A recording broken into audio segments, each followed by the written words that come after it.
I remember that summer, the surf like didn't get overhead high. Like yesterday's swell was bigger than any day that entire summer. And it was a really bad summer. And as we're rolling into our winter's surf season, we saw this swell in the forecast. It was like a 6 to 8 northwest, great winds. We got so excited and everything was pointing for us to go to a surf spot called Majors Bay. It's on the Navy facility on the western side of the island. And we woke up really early, got down to the beach.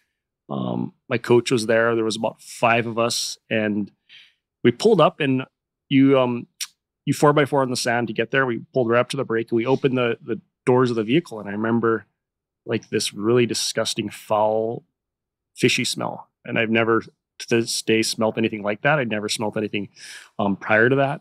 Probably should have like used that maybe as an indicator to slow down and maybe something's not right. And it was like the waves are going off. It could have been as stinky as you could ever imagine. We were still going surfing and we jumped in the water, and my friends right off the bat got a really good ride. I was out the back with a stranger, and I just remember like my teammates all being inside. My coach is filming. It's the anticipation of the first swell, finally overhead waves after months and months, and saw this beautiful set coming, and I started paddling for it. And right as I made that initial like fingers brush the water surface, a large tiger shark came up and grabbed onto both my legs.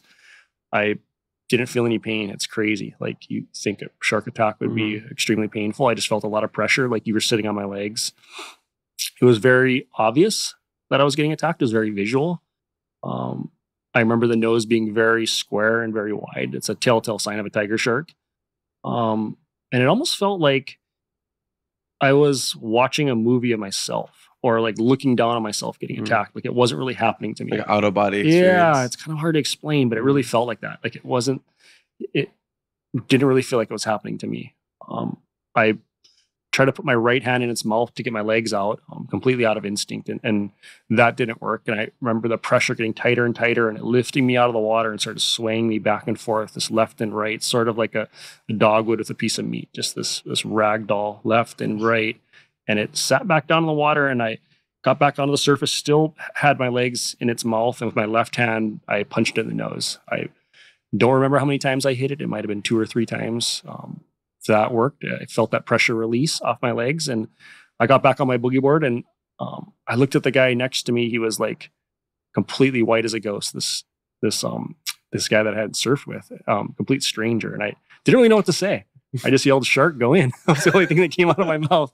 And as I made my first paddle, I looked at my right hand, and I could see my index finger was split open. I saw a lot of blood and guts and bone, and knew I was hurt. And I started paddling faster, and my heart was beating really fast, I remember. And when you're paddling, you're like in the prone position, you don't see what's behind you. And my right leg started doing this crazy spasm, like this shake, just crazy shake. And I thought, well, that's got to be the shark finishing me off. And I looked over my right shoulder thinking I'd see a big set of jaws. And it wasn't that. It was my leg completely severed right off.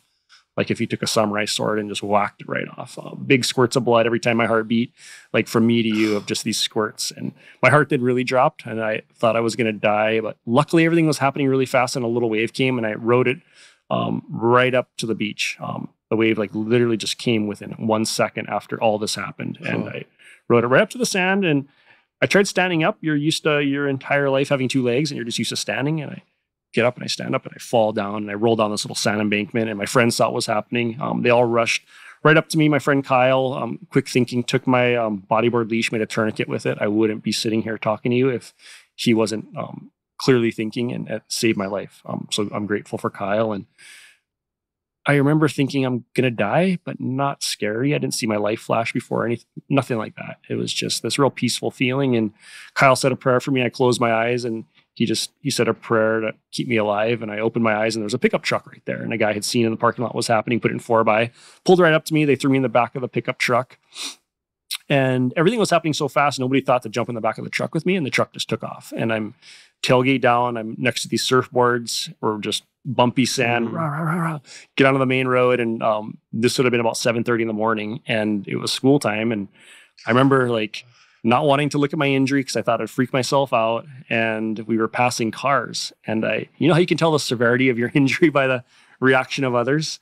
we passed this mother and daughter going to school. And I remember looking in their eyes, and the tailgate would have been blood coming, gushing out of the back of it. And in the back was down, back, and the right? tailgate's down. Like they could see missing limb, just me laying there going like, what the heck is going on?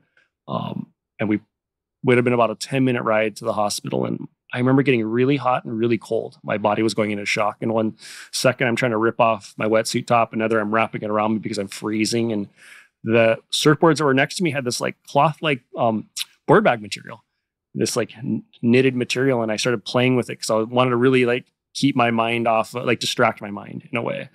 So I just kept playing with this fabric pretty much the entire truck ride. And we pulled right up to the emergency room, and he backed perfectly right in. I remember the ER doors opening up and the doctor running right up to me, and he put his arm on my shoulder, and I passed out. I must have been hanging on for medical help, and my body just gave to as soon as we got to the hospital. And then when did you wake up? I woke up, it would have been about half an hour later in this really lucid state. It was a hospital called KVMH. It's a smaller hospital on the west side. And I remember like explaining how wide the shark was with this like lighting fixtures on the ceiling. I had these amazing board shorts that I just got, and they had these medical scissors they were cutting into it. I'm like, no, not my shorts. That's the thing you're worried about. Yeah, not my shorts. And then I passed out, and I woke up 24 hours later, basically in our main hospital, Wilcox, post-surgery. The doctors, they do an amputation a little higher up. There's an optimal residual limb length. That's great for prosthetics. They make it that length. And they also wanted to cut a little higher because the shark's teeth have a lot of bacteria, and you can, there's a big risk for infection. And I remember like my eyes flickering open and the light beaming in, and it's my mother and the doctor, and they're like right in my face. And it was like this like very somber moment, a very sober moment. And like I was thought maybe they're going to tell me that I'm going to die or something. Like I got seconds left to live. And my mother looks at the doctor, do you want me to tell him? And the doctor's like, yeah, tell him. And, Mike, you lost your leg to a tiger shark. And I was like, I know, I saw it happen. And then they chuckled, and then my dad chuckled. And I think they were just happy that I realized the extent of what happened and that I was aware of everything that happened. And I was just honestly happy to be alive. I didn't think I was going to wake up with my family around me and missing a leg or not. I just felt grateful to be alive, and was in the hospital for about a week. I had a guy about the third day come and visit me. There was a lot of people in the community coming and going, saying their well wishes. And this guy came, and 5 minutes he was in the hospital and left. And he was wearing pants. I didn't really think anything of it. And my mother afterwards was like, he's got a prosthetic leg. That's what you're going to have.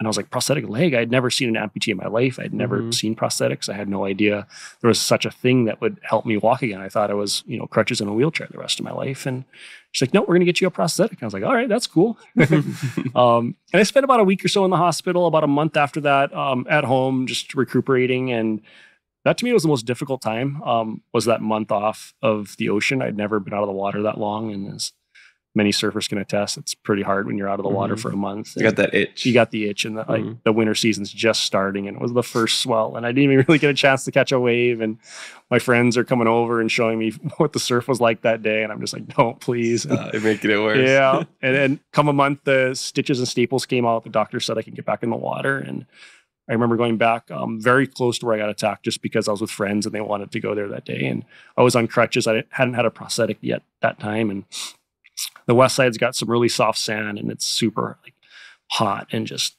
sweating with these crutches, trying to get to the water's edge, and the crutches just dig deep in the sand every step.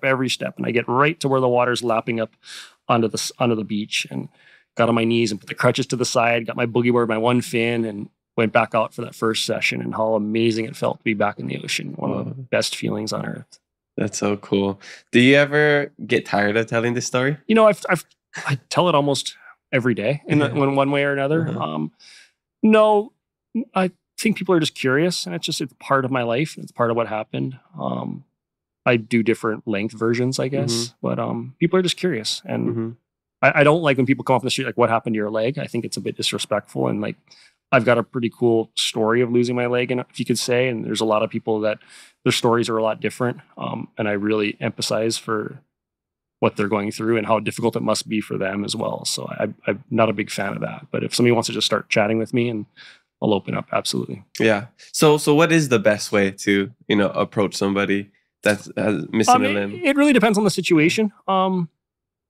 like what the context is. You're at the bar and a guy's missing a leg and everybody's drinking. They'll be like, hey bro, what happened to your leg? Like, that's not really the way to do it. A lot of kids are really curious and the kids are unfiltered. And every single time, you can take a guess. And then first thing is always shark. It's always shark.